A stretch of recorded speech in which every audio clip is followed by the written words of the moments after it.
After a disappointing Thanksgiving Day loss to Villanova, Carolina responded in a big way on Black Friday against Arkansas. Why? Harrison Ingram. And because this team is tough. You are Locked On Tar Heels, your daily podcast on the UNC Tar Heels. Part of the Locked On Podcast Network, your team every day. Hey there, it's Friday, November 24th, 2023. Welcome into the Locked On Tar Heels podcast, the only daily North Carolina show out there. I'm your host, Isaac Shade, and I want to thank you everydayers for making us your first listen or watch to get your team every day. Today's episode is brought to you by Game Time. Download the Game Time app, create an account, and use code LOCKEDONCollege for $20 off your first purchase. Hey, coming up on the show today, we're going to do, instead of like nitty gritty on Villanova and nitty gritty on Arkansas, actually going to do kind of big picture takeaways from Atlantis and specifically the past two games. We can look at some of that nitty gritty next week as we kind of break that down a little more. But wanted to say, all right, coming out of this 3 games in 3 days stretch, what are we taking away from it all?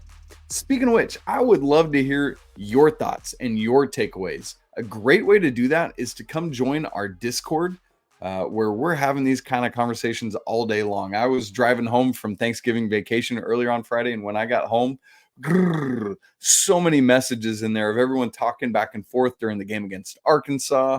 All sorts of stuff. And so we'd love to get your takes in there too. So come join us in the Discord, chat about Carolina stuff all the time. The link for that is in the show notes. All right. So going to have 2 segments of like 1 takeaway and then a final segment of like a 6-pack of takeaways. It's going to be a lot of fun. So let's start with takeaway number 1 out of Atlantis. Harrison Ingram. That's it. That's the takeaway. This dude, Carolina has found something with him, and it is something that they've been missing and that they've needed in a really big way. Specifically, the way they utilized his skill set on Friday against Arkansas, and to a lesser degree Thursday against Villanova, although I think the Tar Heels learned something from how Villanova attacked Carolina and was like, oh, we can do that with Harrison Ingram. Let's do that. But if my goodness, if I hear Jimmy Dykes one more time say, oh, Harrison Ingram could play for Villanova, like, come on, bro. Enough of that. But here's what Carolina used so well against Arkansas and just wore it out because they couldn't stop it. They would isolate Harrison Ingram on the left side of the floor and get him the ball and either allow him to penetrate by backing his man down or letting him go ahead and post up and then getting an entry pass to him. And then he has the opportunity to decide what he wants to do. If you don't come double me, cool. I'm a bully ball my way down to the rim and just get a nice little layup or a little shot in the lane. Oh, you're going to bring a double? Cool. Harrison Ingram can kick it out and find anybody. It's insane how good of a passer he is out of those moments. So isolate him. If the double comes, great. Find the open man. If the double doesn't come, cool, I'm going to finish at the rim. It's as simple as that. And this is the NBA style. You just keep doing it until somebody stops it. And so one of my bold predictions for this year was that that Harrison Ingram would have the 3rd ever triple-double in Carolina history. And so far, I mean, he hasn't done it, but like Friday against Arkansas, 13 points, 10 boards, 6 rebounds. I'm sorry, 13 boards and rebounds. Same thing. 13 points, 10 rebounds, 6 assists. Yeah. Or against UNI on Wednesday. Not quite that same level, but 16 points, 10 rebounds, 3 assists. Like we're getting towards it.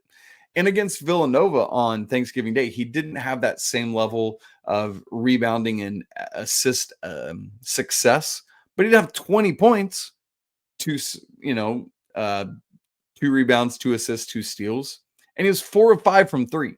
So even if he's not really filling out that triple-double kind of stuff, he's doing that. He's dropping 20 points. Which, by the way, had Harrison Ingram not fouled out of that Villanova game, Carolina wins it. I firmly and fully believe that. I'm guessing you probably do too. A big part of what makes it so good with him is we talked about his 3-point shooting And, people looked at his numbers at Stanford and like scratching their heads. And it's like, I don't know. You really think this guy can come in and do it? Well, because that's at Stanford. In his 2 years there, he shot 31.6%. But it's also because while he played at Stanford, he was the dude and had to be the dude. Whereas now, he's just one of the dudes. He's a great one of the dudes, but he is just one of the dudes. So coming into Friday's game against Arkansas, he was shooting 52% from three. He did go 0-2 on Friday, but he's still shooting 48% this season from three. You will 100% take that. What I love about it is you think back to like Carolina's like main trio last year. It would have been RJ, Caleb, and Armando. And this year, you take Caleb out of that and you put Harrison Ingram into that. It changes the dynamics of kind of Carolina's three-headed monster, because you've got a player in Harrison who this is not anything about Caleb. It's just how what Harrison does complements what RJ does and complements what Armando does in a different way than Caleb's game.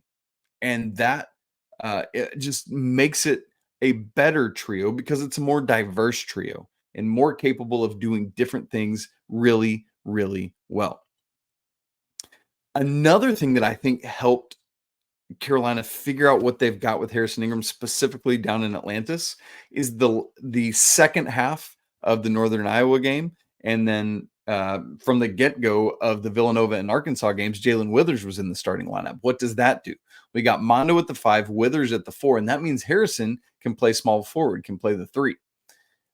Playing the 3, he's going to be able to back down smaller defender. I mean, you have had Cormac Ryan playing the 3.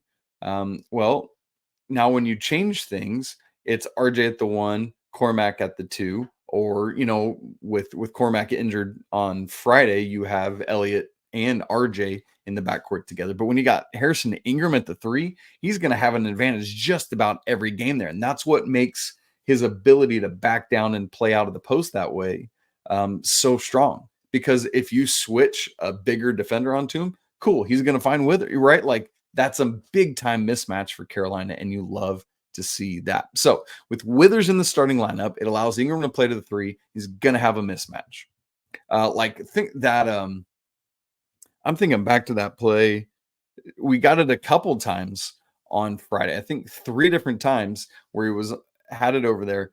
The first one somehow saw Seth Trimble in the right corner and got it to him for a beautiful 3. Like, the fact that a human was able to make that play blows my mind.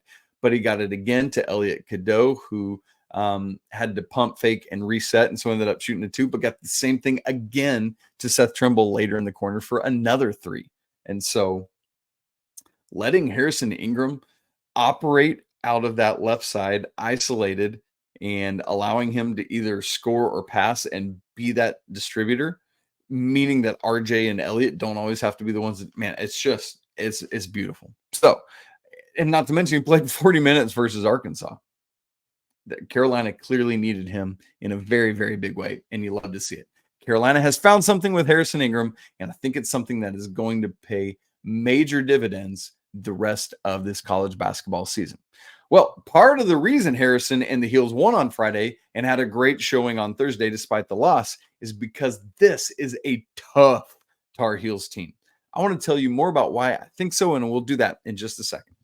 Right after I let you know that this episode of Locked On Tar Heels is brought to you by eBay Motors. Hey, passion, drive, patience. What brings home the winning trophy is also what keeps your ride or die alive. eBay Motors has got everything you need to maintain your vehicle and level it up to peak performance. From superchargers to roof racks, exhaust kits to LED headlights and more. Whether you're into speed, power, or style, eBay Motors has got you covered. With over 122 million parts for your number one ride or die, you'll always find exactly what you're looking for. And with eBay Guaranteed Fit, your part is guaranteed to fit your ride every time, or you get your money back. Because with eBay Motors, you're burning rubber, not cash. With all the parts you need at the prices you want, it's easy to turn your car into the MVP and bring home that win.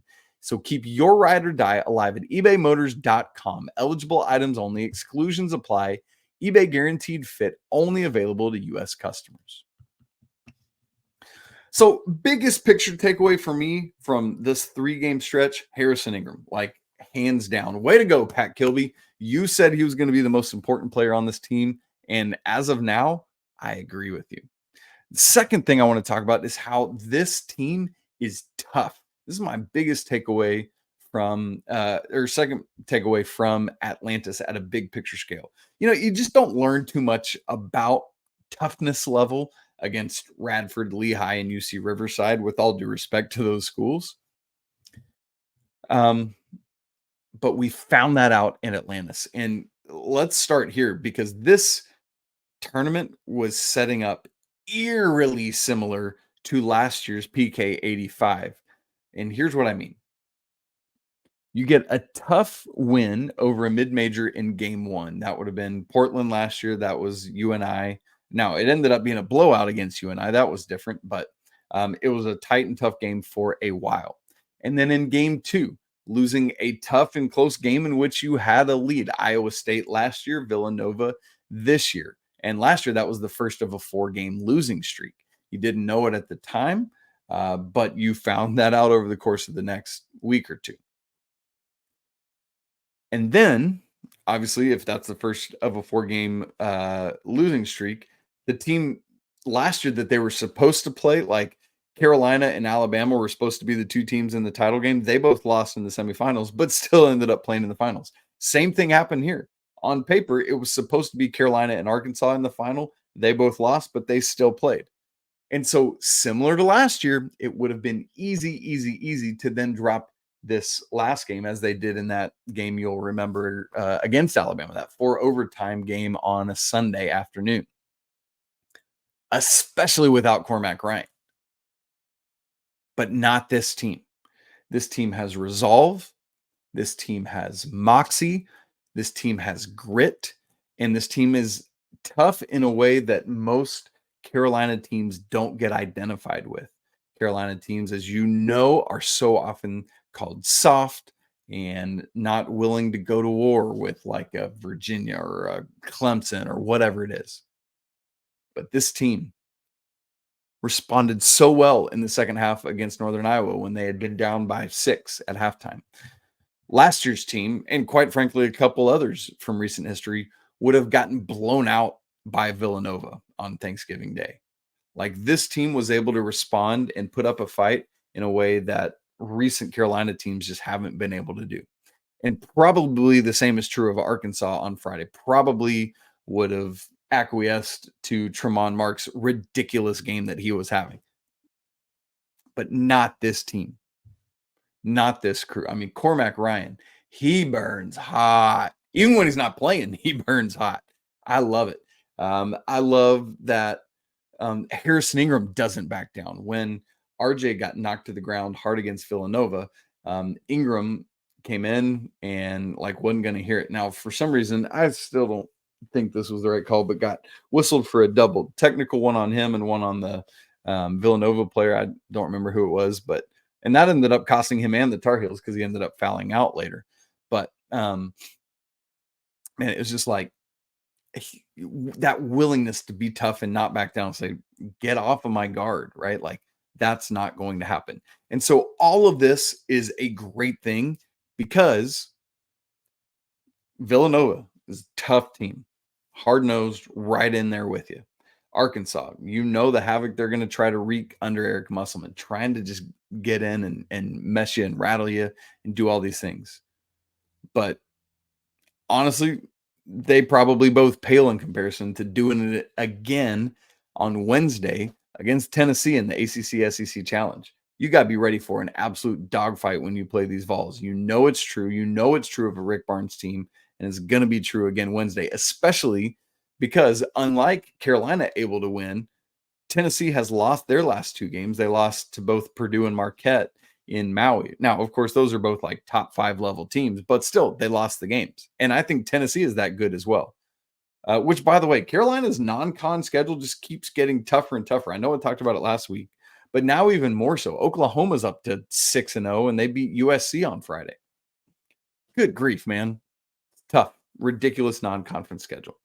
So these two games against Villanova and against Arkansas are preparing Carolina for Tennessee in a game that's going to be scrappy and defensive minded, and Carolina's going to have to be able to lock in and guard and finish defensive possessions. And let me also mention specifically on the like toughness and the atmosphere of the Villanova game. Man, that felt like a March Madness atmosphere. For some reason, less so against Arkansas. Maybe it's just because of who they are right now as a team. Haven't quite figured their lives out. How we come together. Great collection of talent, but they're not really a team yet. Villanova, man, they know what they're doing. They're locked in, and just two high-level basketball teams. And then, I mean, you probably saw Villanova beat the doors off of Memphis for the championship on Friday. And so, man, like just wild stuff. But this team is tough. This team that came in to Maui like around 20th at Ken Palm. Yes, or Maui, excuse me, Atlantis, which is talking about Maui with Tennessee, came into Atlantis like 20th at Ken Palm. Ken Palm's always refreshing, but as of right now, let me tell it to you in real time. Ken Palm, last I looked, Tar Heels were 13th. Yeah, they're still I mean, they've moved up 7 spots because of how tough they played in this basketball game. And you absolutely love to see it. So, lots of other takeaways from Atlantis, but I've narrowed it down to a 6-pack of Atlantis takeaways, 6 more at least beyond these 2 that I want to highlight, including trying to figure out what's up with Armando. And also, what's up with Armando? I mean that as a good way and a bad way. We'll talk about that in just a second. Right after I tell you that this episode of Locked On Tar Heels is brought to you by Game Time. Hey, this college basketball season is here. You need last-minute tickets. Maybe you're trying to get into Carolina, Tennessee on Wednesday, and you don't have them yet. Well, Game Time is going to have the tickets you need at a good price, and you're going to be able to see what view you're going to get from the seat that you're buying. Game Time, seriously, is the easy way to buy tickets for any event that you're looking for. Football, basketball, music, comedy, theater, you name it, they've got it. And in addition to that view from your seats feature, I also really like their lowest price guarantee, their event cancellation policies. They make me feel comfortable to go ahead and buy. So take the guesswork out of buying your tickets with Game Time. Download the app, create an account, and use code LOCKEDONCollege for $20 off your first purchase. Again, create an account and redeem code LOCKEDONCollege for $20 off. Terms apply. Download Game Time app today. Last minute tickets, lowest price guaranteed. Okay, I've got 6 other takeaways for you. Kind of a quick hitter 6-pack of Atlantis takeaways beyond those other 2 that we just talked about. First off, what happened with Mondo in Atlantis? Now, first off, a good thing and then a not as good thing. The good thing is that his free throw shooting just continues to roll on. He was 3 of 3 on Friday against Arkansas. He's 24 of 28 this season, 85.7%. I mean, Armando Bacot. This dude, prior to this year was like a career 60, including what he's done to bring it up this year. He's now a 67% free throw shooter. Listen, at this point, it's looking good. We're 6 games in. Maybe it is sustainable. Wow, that would be crazy. But here's the what's up with Mondo in like a not so positive way. Northern Iowa, 3 of 8 from the field, 10 points, 8 boards. Against Villanova, 4 of 10 from the field, 8 points, 18 rebounds. That's ridiculous. But only 4 of 10, only 8 points, which also means, by the way, didn't hit any free throws because he didn't take any. And then against Arkansas on Friday, just 3 of 9 from the floor, 9 points and 4 rebounds. Didn't get the double digits in points or boards. I mean, it's just no double doubles in Atlantis. Never took more than 10 field goal attempts. We need more from Armando.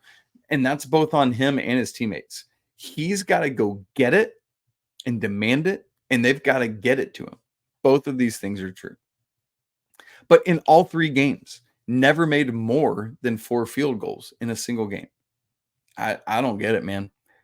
I'm really curious to see what happens against Tennessee. Keep your eyes on that. So some good and some bad from Armando, or I wouldn't say bad, just uncharacteristic Mondo. I think that's a better way to put it. Not putting up Mondo numbers. Second thing is the 3-point shooting. What happened in Atlantis?